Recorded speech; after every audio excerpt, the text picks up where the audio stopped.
Hello everyone, मैं हूँ Anjali Agarwal. Talk with Anjali.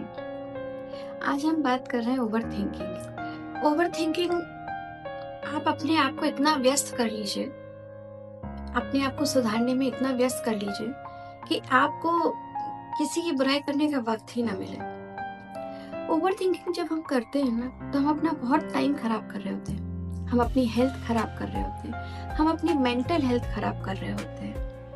Over thinking करने से आपका दिमाग बहुत तेजी से थक जाता है, आपकी इच्छा शक्ति कम हो जाती है। आप जब किसी काम को करने के लिए हमें फोकस की ज़रूरत होती है, वो फोकस कम होने लगता है। जब हम किसी काम को काम करते हैं ना, तो उसके लिए विल पावर बहुत लगता है, वो विल पावर भी कम होने लगता है। ओवर थिंक करने से ना आप बहुत सारी एंजाइटी के शिकार हो जाते हैं। इसलिए ओवर थिंक को हमें ओवरकम करने के लिए कुछ तरीके आज अपनाते हैं। तनाव और चिंता रहने से ना आपका दिमाग बहुत तेजी से थक जाता है। ये सब कुछ ओवर थिंकिंग की वजह से होता है। इसलिए ओवर थिंक को कम करने के लिए आज हम कुछ बातों पे डिस्कशन करते हैं, जिससे हो सकता है उस ओवर थिंकिंग की प्रॉब्लम से आप ओवर थिंकिंग की प्रॉब्लम को आप कम कर पाए।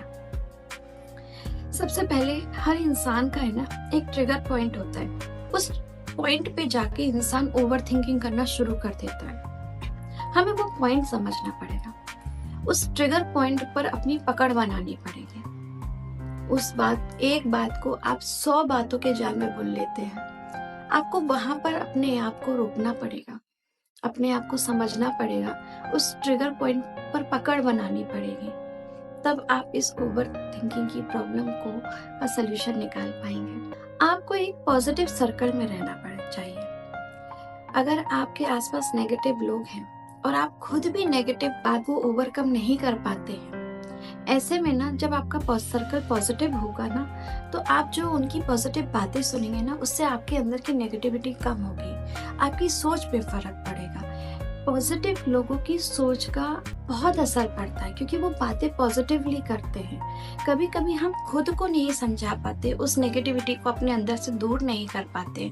पॉजिटिव लोगों की बातें सुनकर उनकी बातें ट्रिगर करती हैं और हम अपनी सोच पे, नेगेटिव सोच पे कंट्रोल कर पाते। इसलिए हमें ना, अगर हमारा सर्कल नेगेटिव है तो हमें तुरंत उस सर्कल से बाहर आ जाना चाहिए। हमें अपने आसपास हमेशा पॉजिटिव लोगों के साथ ही रखना चाहिए। इसके अलावा हम कुछ लोग परफेक्शन के पीछे बहुत भागते हैं। हर एक चीज में परफेक्शन होना चाहिए, ये गलत है, ये सही है, ऐसा नहीं होना चाहिए, वैसा नहीं होना चाहिए। हम सब लोग साधारण से लोग होते हैं। हर इंसान में अच्छाई और बुराई दोनों होती है। ऐसे में ना हमें थोड़ा अपने आप को परफेक्शन, जिनको ज़्यादा पसंद है, उन्हें अपने आप को थोड़ा सा डाउन करके हर स्थिति को समझना चाहिए, क्योंकि हर एक इंसान एक जैसा तो नहीं होता ना।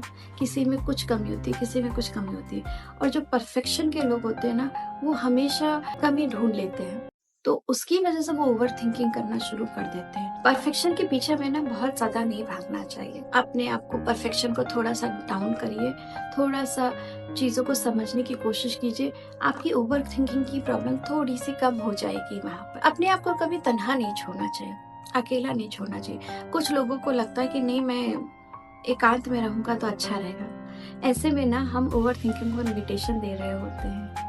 कहते हैं ना, खाली दिमाग शैतान का घर होता है।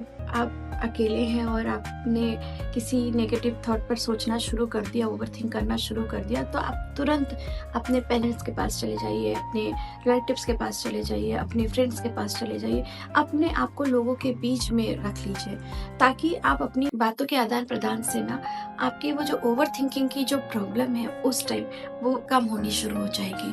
क्योंकि हम है ना, जब लोगों के बीच में रहते हैं, अपने विचारों को रखते हैं और बातचीत का दौर चलता है, तो हम जो नेगेटिव सोच रहे होते हैं वो वहाँ थमना शुरू हो जाए। कुछ लोगों का कहना होता है कि हमारे पास कोई नहीं होता बात करने के लिए। ऐसे में ना आपको अपने थॉट्स एक पेपर पे लिख लेना चाहिए। अपने जो आपके जो थॉट्स आ रहे हैं उनको दिमाग में मत छोड़िए, उनको खाली दिमाग में मत छोड़िए, उनको एक पेपर पे लिख लीजिए और उस पर फुल स्टॉप लगा लीजिए। इससे भी आपकी ओवर थिंकिंग की जो कुछ प्रॉब्लम है वो काफी हद तक सॉल्व हो जाएगी। इसके अलावा आप, कभी कभी ऐसा होता है कि हमारे दिल में किसी से बहस हो जाती है, आर्ग्यूमेंट हो जाती है, किसी की बात बुरी लग जाती है, हम कोई बात ऐसी कह देते हैं जो सामने वाले को बुरी लग जाती है ना, और जब हम बिस्तर पे सोने जाते हैं तो हम वो सारी बातों को सोच रहे होते हैं। इसकी वजह से हमारी नींद गायब हो जाती है। तो हमको है ना सबसे पहले इस बात के लिए दूसरों को माफ़ करना और खुद को माफ़ करना दोनों ही आना चाहिए। हमने किसी से गलत कह दिया, उसके लिए अपने आप को भी माफ़ करिए, और किसी ने आपसे गलत कह दिया उसके लिए भी उसको माफ़ करिए। ये जो फॉरगिवनेस की जो प्रोसेस है ना, इससे ओवरथिंकिंग की समस्या काफ़ी हद तक कम हो जाती है। उससे आपको एक चैन की गहरी नींद भी आती है। तो कोशिश कीजिए कि लोगों को माफ़ करना शुरू करें और अपने आप को माफ़ करना शुरू करें। आप मेडिटेशन कीजिए, एक बहुत अच्छा तरीका है मेडिटेशन करना, योग करना, नेचर के करीब रहना। नेचर से आप जितना करीब रहेंगे ना, आपकी काफ़ी हद तक प्रॉब्लम आपकी सॉल्व हो जाएँगे। इसलिए आप कोशिश कीजिए कि आप वॉक पर जाएँ, आप पार्क में घूमें, जितना हो सके उतना प्रकृति के करीब रहिए।